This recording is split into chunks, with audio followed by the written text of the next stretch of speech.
This lesson will cover what the social worker does using this evidence-based model of care within the My Choice program. The objectives for this lesson are to have the knowledge and skills to provide the evidence-based model of care and to review the assessment, person-centered service planning, and care processes for a social worker. There are 4 phases of care. Assessment, where you examine the participant, their situation, the home environment, and readiness to change. And then person-centered service planning, where you problem solve and collaborate on development of a plan and expected outcomes and goals. And enact the plan. And then enacting strategies, where you use strategies within the plan to improve the participant's life. And you'll also role model to the participant and caregiver how to enact and use strategies. And then evaluating the strategies and modifying them as needed or selecting new strategies. So just as a reminder, we all assess readiness to change so that we can more effectively use the resources in the Medicaid program. This helps us to understand if a participant is ready to change and select a strategy to do so. If a participant's not ready to stop smoking, the clinician does not need to enact that strategy. However, often clinicians tell participants what to do and they do not want to do it or are not ready. So here you can see again is a brief review of how to, within just a couple minutes, assess for readiness of change. This allows the clinician to focus their time and energy, usually only takes a couple of minutes, and lets you enact strategies so that a participant can change if they're ready. Here's the first checkpoint. Social workers often focus on willing to change, ready to change, to use strategies to enact a change, or all of the above. The correct answer is all of the above. Readiness to change is assessed to understand if the participant is willing, ready, and wanting to use strategies to enact a change. So here's the focus of social work care. The social worker may detect sadness or stress in a participant. Sadness is a normal human emotion causing little energy, making you feel tired or not wanting to eat. The main cause of sadness is loss. If a participant feels sad for a long time, they may need to seek help through a healthcare provider or counselor. While stress is the body's response to any type of change that disrupts normal routine, it's most often caused by changes and problems in our daily life. Many of the problems that result in sadness may also cause stress. Ways to deal with sadness and/or stress are the following. Attend social activities, prayer or meditation, getting exercise, eating a healthy diet and avoiding alcohol, activities to keep your mind off the cause, talking or writing about your feelings, or getting plenty of sleep. These can be strategies recommended by the social worker to the participant to deal with sadness or stress. There's also depression, which is a long-term sadness that can be a very serious issue. It's more than just feeling sad or blue. It's common, but also a serious mood disorder that needs treatment. It causes severe symptoms that affect how you feel, think, and handle daily activities such as sleeping, eating, or working. It's a real illness. It is not a sign of a person's weakness or a character flaw. You can't snap out of clinical depression. Most people who experience depression need treatment to get better. Common problems among older adults are depression, but it's not a normal part of aging. In fact, studies show that most older adults feel satisfied with their daily lives despite having more illness or physical problems. Life changes that happen as we get older may cause feeling of uneasiness, stress, or sadness. There are several types of depression.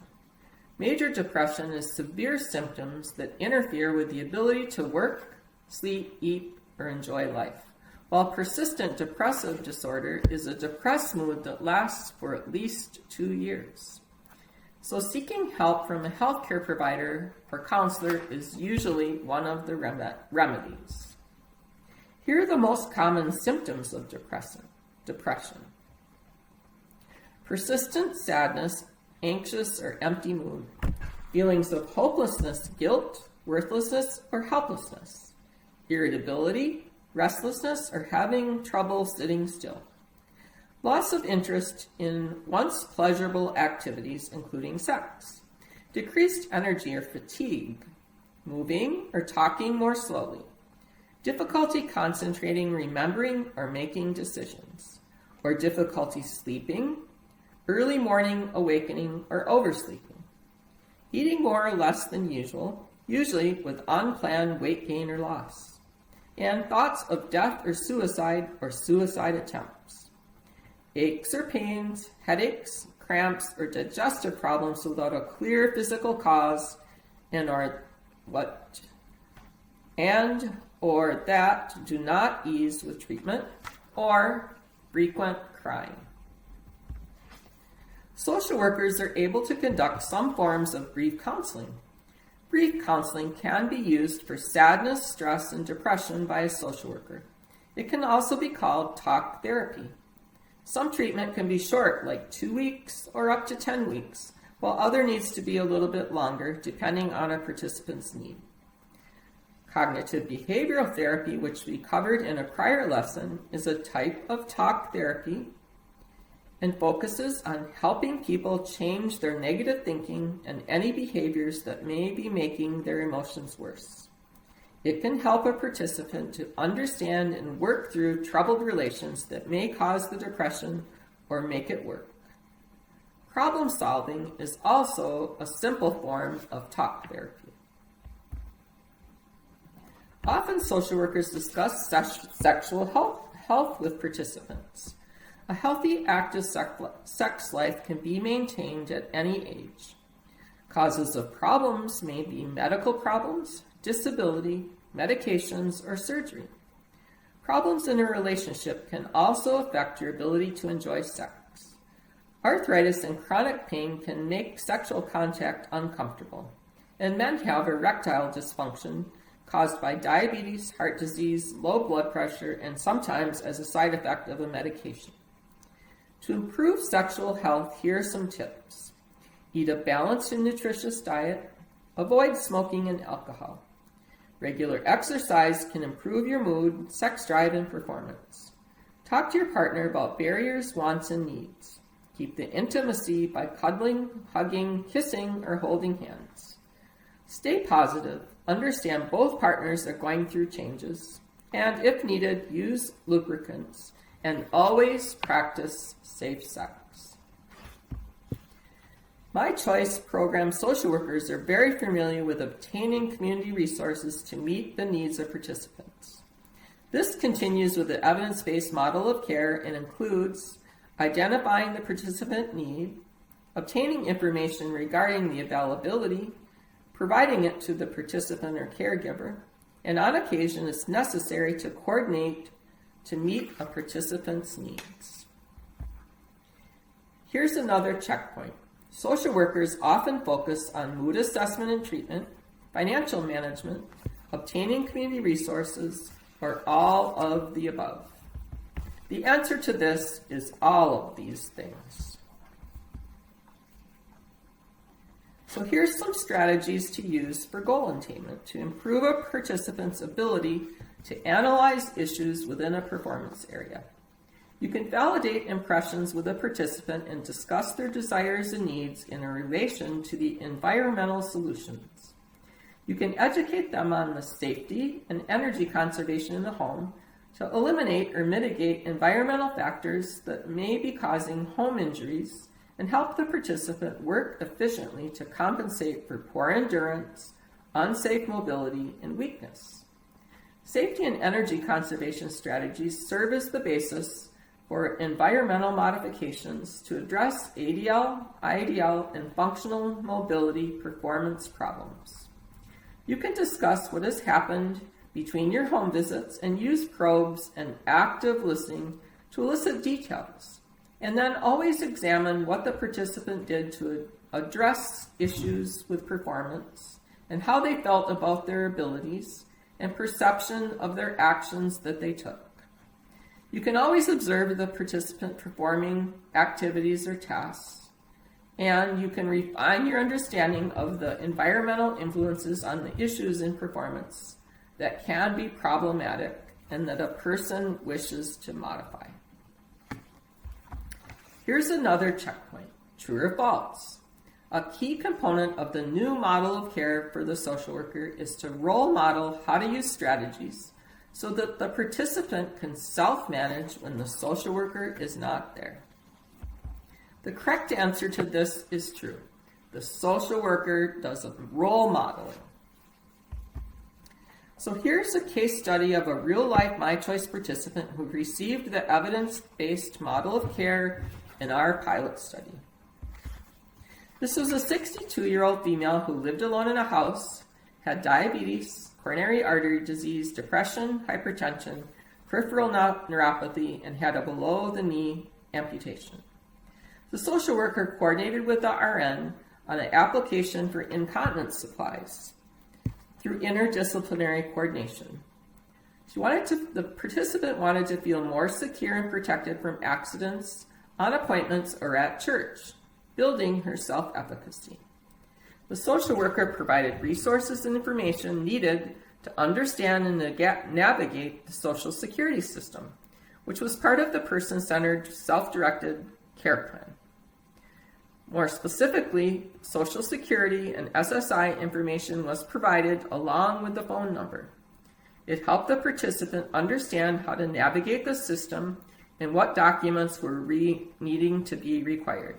The social worker used motivational interviewing at this time and also helped with the application for Social Security benefits, and they were awaiting a decision, helping the participant to build self-efficacy. In relation to the participant having to put her cat down, the social worker was very helpful, building a strong relationship with the participant. The social worker allowed the participant to vent her feelings using cognitive behavioral therapy, and then also arranged for special CLS transportation to allow the participant to take her other cat to the veterinarian. She also encouraged the participant to call and request transportation if needed to allow for more socialization, role modeling all of these occurrences. In another case, this was a 56-year-old female who lived alone in an apartment, had COPD, diabetes, a CVA with right-sided weakness, polio, coronary artery disease, and hypertension. She had a lot of mood issues based on the social worker assessment. The participant was very close to their mother who had died, but had little or no contact with her brother or sister since her mother's death. She reported feeling like her children had forgotten her, feeling alone and depressed, and praying for God to take me now. She did not want to get any older, but she did deny thoughts of suicide. So building a relationship, the social worker used cognitive behavior therapy to talk to her and identify doable areas of improvement. The person-centered service plan included an aide to assist her to get out of her home for shopping and social activities, building her self-efficacy. The social worker also used motivational interviewing and encouraged the participant to write about her feelings, using reflection. The social worker provided information needed to understand how to resolve tax issues, role modeling, and further building the self-efficacy. Eventually, her tax issues were resolved within a month. And here's a third case. This was a 59-year-old female who lived alone in an apartment and had acrophobia, as her primary issue and had not been out of her home in 4 years. Mood issues were identified by the social worker. The participant reported feeling fear of leaving her home, feeling alone and depressed, but she did deny thoughts of suicide. Building a relationship was the social worker's first issue, and after 2 home visits, the participant designed the person-centered service plan. The social worker used cognitive behavioral therapy talk with the participant to identify doable ways of leaving her home. The person-centered service plan included use of motivational interviewing to get the participant to allow the aide to assist her to get out of the home, to build her self-efficacy through social activity at the senior center, by attending doctor's appointments, and shopping. The social worker used motivational interviewing to get her to write about her feelings and reflect. Eventually, the participant was discharged from the My Choice program after 4 months, as she was able to leave her home for all services. As an evidence-based model of care for social workers, this new way of going about using techniques and approaches allows the social worker to assess the needs of participants in a different way and identify their needs and desires after listening intently. It co-designs the person-centered service plan with the participants and all team members, tailoring to the individual's needs, leading to care that can improve the participants' quality of life. Thank you.